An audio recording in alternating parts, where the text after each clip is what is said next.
நண்பர்கள் அனைவருக்கும் வணக்கம்.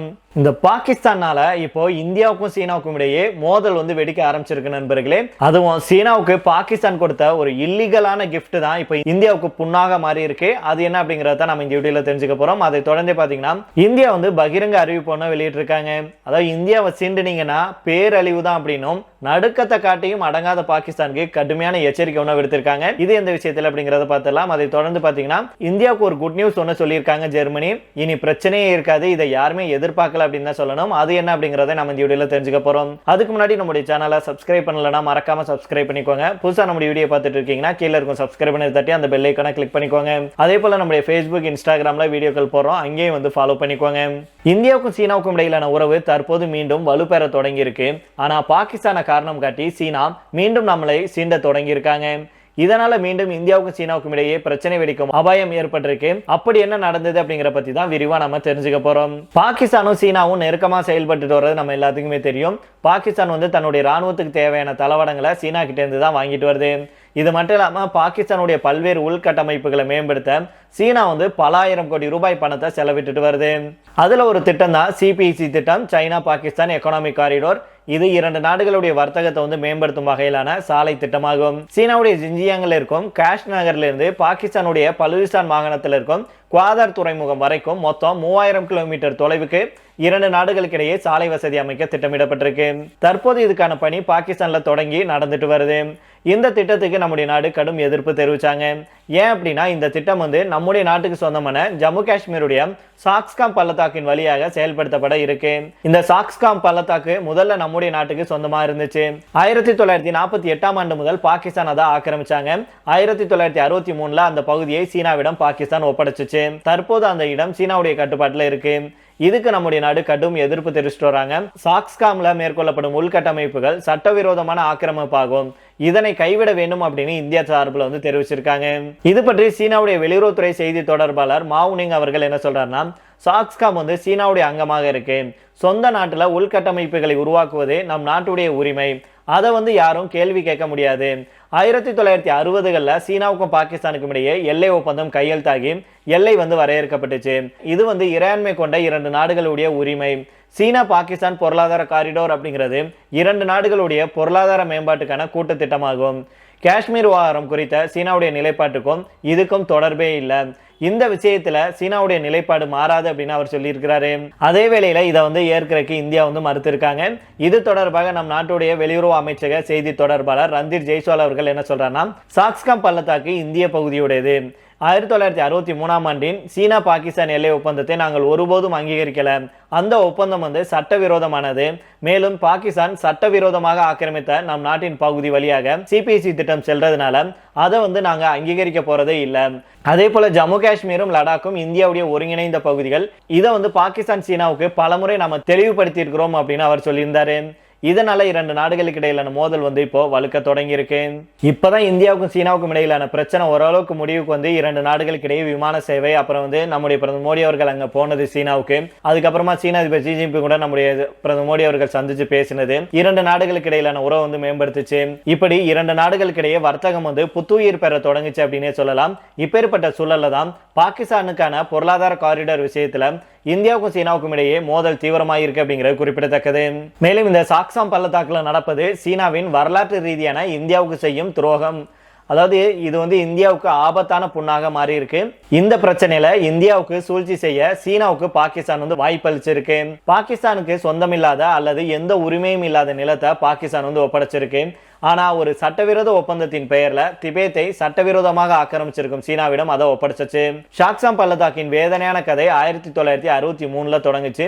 இப்போது கடுமையான சிகிச்சை தேவைப்படும் ஒரு காயமாக அது மாறி இருக்கு அப்படின்னே சொல்லலாம். இந்த சாக்ஸ்காம் பள்ளத்தாக்கு எங்களுக்கு சொந்தம் அப்படின்னு சீனா சொல்லுது இல்லையா. இதுக்கு சீனா 1963ஆம் ஆண்டு பாகிஸ்தானுடனான எல்லை ஒப்பந்தத்தை மேற்கோள் காட்டி சொல்லுது. ஆனாலும் விரிவாக்காத சீனாவுடைய இந்த நோக்கம் முற்றிலும் சட்டவிரோதமானது. ஏன் அப்படின்னா வரலாற்று சட்ட உண்மை என்னன்னா, சாக்ஸ்காம் பள்ளத்தாக்கு பாகிஸ்தானுக்கு சொந்தமில்லாத போது அதை எப்படி சீனாவுக்கு சட்டவிரோதமாக பரிசாக கொடுக்க முடியும்? சாக்ஸ்காம் பள்ளத்தாக்கு பாகிஸ்தான் ஆக்கிரமிப்பு காஷ்மீருடைய ஹன்சா ஹில்கித் பகுதியின் ஒரு பகுதி. காரகோரா மலை தொடரில் அமைஞ்சிருக்கும் சாக்ஸ்காம் பள்ளத்தாக்கு சுமார் 20,000 அடி உயரத்தில் அமைஞ்சிருக்கு. ஷாக்சாம் பள்ளத்தாக்கின் வடக்கே சீனாவுடைய அதாவது திபேத்னு சொல்றாங்களே அந்த ஜின்ஜியாங் மாகாணம் இருக்கு. ஷாக்சாம் பள்ளத்தாக்கு பாகிஸ்தான் ஆக்கிரமிப்பு காஷ்மீரின் வடக்கு மற்றும் கிழக்கு பகுதி. அதன் கிழக்கே சியாச்சின் பனிப்பாறை இருக்கு. அதனால இந்தியா வந்து அதை சட்டப்பூர்வமாக உரிமை கோர்றாங்க. ஆனாலும் பாகிஸ்தான் முதல்ல 1948 அதை சட்டவிரோதமாக ஆக்கிரமிச்சு அதுக்கப்புறமா 1963 சீனா கிட்ட ஒப்படைச்சிச்சு. அதே போல சீனாவும் பாகிஸ்தானும் 1963 எல்லை ஒப்பந்தத்துல பேச்சுவார்த்தை நடத்தினாங்க இல்லையா, அப்போது பாகிஸ்தானுக்கு இந்த பகுதியில எந்த சட்டப்பூர்வ உரிமையும் இல்லை அப்படிங்கிறத இரண்டு நாட்டினருமே அறிஞ்சிருந்தாங்க. இருந்தாலும் இதன் அடிப்படையில் 1970களில் அவர்கள் கூட்டாக காரக்கோரம் நெடுஞ்சாலையை தொடங்கினாங்க. பாகிஸ்தானுடனான அதன் ஒப்பந்தம் அதன் உரிமை கோரலை பலவீனப்படுத்துகிறது அப்படிங்கிறத அறிந்திருந்தாலும் சீனா இப்போது இந்த பிரச்சனையில தன்னுடைய நிலைப்பாட்டை கடுமையாக்கி இருக்கு. அதன் சட்டப்பூர்வ உரிமை கோரலை வந்து வலியுறுத்துது. இதன் காரணமாக ஷாக்சாம் பள்ளத்தாக்கு தற்போது சீனாவின் சட்டவிரோத கட்டுப்பாட்டில் இருந்தாலும் அது முழு ஜம்மு காஷ்மீர் உள்பட பாகிஸ்தான் ஆக்கிரமிப்பை போலவே இந்தியாவுடைய ஒருங்கிணைந்த பகுதி அப்படிங்கிறதாம் இந்தியாவுடைய தெளிவான பார்வை. அதனால பொறுத்திருந்து பார்ப்போம் நண்பர்களே என்ன நடக்குது அப்படின்னு. கண்டிப்பாக இந்த விஷயத்தை வந்து நம்ம லேசா எடுத்துக்க கூடாது. முளையிலேயே கிள்ளி எறியணும் அப்படின்னு சொல்லுவாங்க இல்லையா, அதனால ஆரம்பத்திலேயே நம்ம அதை வந்து சரி செஞ்சிருக்கணும். அப்போது நம்முடைய இந்தியாவை ஆண்ட பிரதமர்கள் அதை லேசா விட்டுட்டாங்க. இப்போ நாம அதுக்கு ஒரு சரியான முற்றுப்புள்ளி வைக்க வேண்டும் அப்படிங்கிறதா நம்முடைய கோரிக்கையாக இருக்கு. அதை நம்முடைய பிரதமர் மோடி அவர்கள் சரியாக நிவர்த்தி செய்வார் அப்படிங்கிறதுல எந்த ஒரு மாற்று கருத்துமே இருக்க முடியாது. இந்த பிரச்சனைக்கு அது மோதல் மூலமாகவோ அல்லது பேச்சுவார்த்தை மூலமாகவோ இந்தியா வந்து இதை நிரந்தர தீர்வை கொண்டுட்டு வருவாங்க அப்படிங்கிறதான் நம்முடைய கருத்தாக இருக்கு. இதை தொடர்ந்து அடுத்த செய்தியாக பார்த்தோம் அப்படின்னா நம்முடைய இந்திய ராணுவ தலைவர் ஜெனரல் உபேந்திர திவேதி பாகிஸ்தானுக்கு கடுமையான எச்சரிக்கை ஒன்று விடுத்திருக்கிறாரு. ஆபரேஷன் சிந்தூர் தொடர்கிறது அப்படின்னும் மேலும் எந்த ஒரு நடவடிக்கைக்கும் தகுந்த பதிலடி கொடுக்கப்படும் அப்படின்னு சொல்லியிருக்கிறாரு. 2025ஆம் ஆண்டுல 31 பயங்கரவாதிகள் கொல்லப்பட்டாங்க.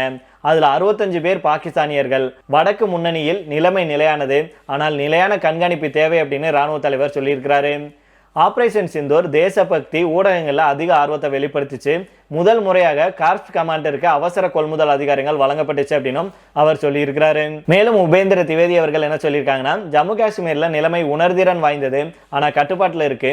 இந்திய ராணுவம் ஒவ்வொரு சூழ்நிலையிலையும் விழிப்புடனும் வலிமையுடனும் உறுதியுடனும் இருக்கிறது அப்படிங்கிறத நம்முடைய நாட்டு மக்களுக்கு உறுதியளிக்க விரும்புகிறேன். ராணுவத்துக்குள்ள மறுசீரமைப்பு நடந்துட்டு வருது. இதுல ருத்ரா படைப்பிரிவு, பைரோ பட்டாலியன், சக்திபான் படைப்பிரிவு மற்றும் அக்னி படைப்பிரிவு ஆகியவை அடங்கும். இந்திய ராணுவம் ஆரம்பத்திலிருந்தே நாடகமயமாக்கலுக்கு உறுதியளித்துள்ளது. ஜம்மு காஷ்மீர்ல நிலைமை உணர்திறன் வாய்ந்தது, ஆனா கட்டுப்பாட்டில் இருக்கு அப்படின்னு அவர் சொல்றாரு. மேலும் அவர் வந்து ஆபரேஷன் சிந்தூர் போது ஏற்பட்ட முன்னோக்கி நகர்வுகள் 2 நாடுகளாலும் படிப்படியாக குறைக்கப்பட்டுச்சு. இருந்தாலும் எங்கள் கண்களும் காதுகளும் திறந்தே இருக்கு. ஐபி மற்றும் எல்ஓசியின் மறுபுறத்துல சுமார் 8 பயங்கரவாத முகாம்கள் செயல்ல இருக்கு. இவற்றில் 2 ஐபிக்கு அருகிலையும் 6 எல்ஓசிக்கு அருகிலும் இருக்கு. இது தொடர்பாக பாகிஸ்தானுடனான டிஜிஎம்ஓ மட்ட பேச்சுவார்த்தைகள்ல அணுசக்தி திட்டம் பற்றி எதுவும் குறிப்பிடப்படவில்லை அப்படின்னு அவர் சொல்லியிருக்கிறாரு. ஆபரேஷன் சிந்தூர் முடியல, வடக்கு முன்னணியில நிலைமை நிலையானது மற்றும் தொடர்ந்து கண்காணிப்பு தேவை அப்படின்னும் பாகிஸ்தானுக்கு அவர் கடுமையான எச்சரிக்கை ஒன்று விடுத்திருக்கிறாரு. இதை தொடர்ந்து கடைசியாக பார்த்தோம் அப்படின்னா ஒரு பக்கம் அமெரிக்கா விசா நடவடிக்கைகளை கெடுபிடி காட்ட ஆரம்பிச்சிருக்கு. இதனால இந்தியர்கள் பெரும் சிரமத்தை எதிர்கொண்டுட்டு வரும் நிலையில ஜெர்மனி இன்ப அதிர்ச்சி கொடுக்கும் வகையில ஒரு அறிவிப்பை வெளியிட்டிருக்கு. இந்த அறிவிப்பு காரணமாக ஐரோப்பிய நாடுகளுக்கு செல்லும் இந்தியர்களுக்கு இந்த பெரிய சிக்கல் வந்து நீங்கும் அப்படின்னே சொல்லலாம். சமீப காலமாகவே இந்தியாவுக்கான விசா கெடுபிடிகளை அமெரிக்கா தீவிரப்படுத்திட்டு வருது.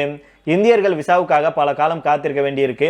சமீபத்தில் கூட நூற்றுக்கணக்கானோருடைய H1B விசா நேர்காணல் ரத்து செய்யப்பட்டுச்சு. இதனால இந்தியர்கள் பெரும் சிரமத்தை எதிர்கொள்ள ஆரம்பிச்சிருக்காங்க. இதனால இந்தியர்கள் பலரும் ஐரோப்பிய நாடுகள் பக்கம் கவனத்தை திருப்பியிருக்காங்க. ஐரோப்பிய நாடுகளுக்கு செல்ல இந்தியர்கள் அதிக ஆர்வம் காட்டிட்டும் வர்றாங்க. இதற்கிடையில தான் இந்தியாவுக்கு இன்ப அதிர்ச்சி கொடுக்கும் வகையிலான ஒரு அறிவிப்பை ஜெர்மனி வெளியிட்டிருக்காங்க. இந்தியர்கள் இனி ஜெர்மனி செல்ல விசா தேவையில்லை அப்படின்னு அறிவிக்கப்பட்டிருக்கு. அதாவது ஜெர்மனி நாட்டின் வழியாக பிறகு ஐரோப்பிய நாடுகளுக்கு செல்வோர் இதுவரை டிரான்சிட் விசா எடுக்க வேண்டி இருந்தது. வெறும் சில மணி நேரம், அதிலையும் ஜெர்மனி விமான நிலையத்துக்குள் இருக்கவே தனியாக விசா எடுக்க வேண்டும் அப்படிங்கிறது தேவையில்லாத ஒரு சிக்கலாகவே இருந்துச்சு. இதனால இந்தியர்கள் வந்து சிரமத்தை எதிர்கொண்டுட்டு இருந்தாங்க. இந்த சூழல்ல தான் இந்தியர்களின் ஐரோப்பிய பயணத்தை எளிதாக்கும் வகையில இந்த அறிவிப்பு வந்து வெளியிடப்பட்டிருக்கு. ஜெர்மனி அதிபர் ஃபிரெட்ரிக் மெர்ஸ் அவர்கள் இப்போது இந்தியா வந்துள்ள நிலையில அவர் பிரதமர் மோடி அவர்களுடன் ஆலோசனை நடத்தினாரு. அதை தொடர்ந்து தான் இந்த முக்கிய அறிவிப்பு வெளியாச்சு. ஜெர்மனி அதிபராக பொறுப்பேற்றதுக்கு அப்புறம் மெர்ஸ் மேற்கொள்ளும் முதல் இந்திய பயணம் இது. மேலும் மெர்ஸ் அவர்கள் ஆசியாவுக்கு வருவதும் இதுவே முதல் முறை. இதனால அவருடைய இந்திய பயணத்தின் மீது பெரும் எதிர்பார்ப்பு நிலவுச்சு. இப்பேற்பட்ட சூழல்ல தான் விசா குறித்த அறிவிப்பு வெளியாச்சு. இந்த அறிவிப்புக்காக பிரதமர் நரேந்திர மோடி அவர்கள் சான்சலர் மெர்ஸுக்கு நன்றி தெரிவிச்சாரு. இது குறித்து இரண்டு நாடுகளும் வெளியிட்டுள்ள கூட்டறிக்கையில் என்ன சொல்லியிருக்காங்கன்னா, இந்த நடவடிக்கை இந்தியர்களுடைய பயணத்தை எளிதாக்குவதுடன் மட்டுமில்லாம மக்கள் தொடர்புகள் வலுப்படும். வலுவான மக்கள் தொடர்புகள் தான் இரண்டு நாடுகளுடைய உறவுல முக்கிய தூண் அப்படின்னு தெரிவிச்சிருக்காங்க. இந்தியா ஜெர்மனி நாடுகளுக்கு இடையே மாணவர்கள், ஆராய்ச்சியாளர்கள், திறமையானோர், கலைஞர்கள், சுற்றுலா பயணிகள் வளர்ந்து வருவதை இரு தரப்பினரும் வரவேற்றிருக்காங்க. இந்த விசா அறிவிப்புல நம்ம இன்னொரு முக்கியமான விஷயத்தையும் கவனிக்கணும். அதாவது ஜெர்மனி விமான நிலையம் வழியாக மற்ற ஐரோப்பிய நாடுகளுக்கு செல்வோருக்கான டிரான்சிட் விசா மட்டும்தான் தேவையில்லை அப்படின்னு அறிவிக்கப்பட்டிருக்கு. ஜெர்மனி நாட்டை சுற்றி பார்க்க செல்வோர் ஷெங்கன் விசா எடுக்கணும். அதுல எந்த ஒரு மாற்றமும் இல்லை. இந்த ஷெங்கன் விசா எடுத்தால் ஜெர்மனி மட்டுமில்லாம 29 ஐரோப்பிய நாடுகளுக்கு 90 நாட்கள் எந்த ஒரு கட்டுப்பாடும் இல்லாமல் சுற்றி பார்க்கலாம் அப்படிங்கிறது குறிப்பிடத்தக்கது. அதே போல இந்தியாவுக்கும் ஜெர்மனிக்கும் இடையே பாதுகாப்பு, வர்த்தகம் உள்ளிட்ட துறைகள்ல 19 புரிந்துணர்வு ஒப்பந்தங்கள் கையெழுத்தாயிருக்கு. இது குறித்து டெல்லியில செய்தியாளர்களிடம் பேசிய மத்திய வெளியுறவுத்துறை செயலாளர் விக்ரம் மிஸ்ரி அவர்கள், இந்த ஒப்பந்தத்தில் இரண்டு நாடுகளுக்கும் இடையே பாதுகாப்பு, தொழில் ஒத்துழைப்பை வலுப்படுத்துவதற்கான கூட்டு பிரகடனம் அடங்கும் அப்படின்னு தெரிவிச்சிருக்கிறாரு. மேலும் வர்த்தகம் மற்றும் முதலீட்டை ஊக்குவிப்பதற்கு தலைமை செயல் அதிகாரிகள் அமைப்பை ஏற்படுத்துவது உள்ளிட்டவையும் அடங்கும் அப்படின்னும் விக்ரம் மிஸ்ரி அவர்கள் தெரிவிச்சிருக்காரு. சரி நண்பர்கள், இதோட நம்ம இந்த வீடியோ முடித்துக் கொள்ளலாம். இதே பற்றி உங்களுடைய கருத்துக்களை கீழே உள்ள கமெண்ட் பாக்ஸ்ல சொல்லுங்க. மீண்டும் நாளை வேறொரு செய்திகளுடன் உங்களை சந்திக்கிறேன். நன்றி, வணக்கம்.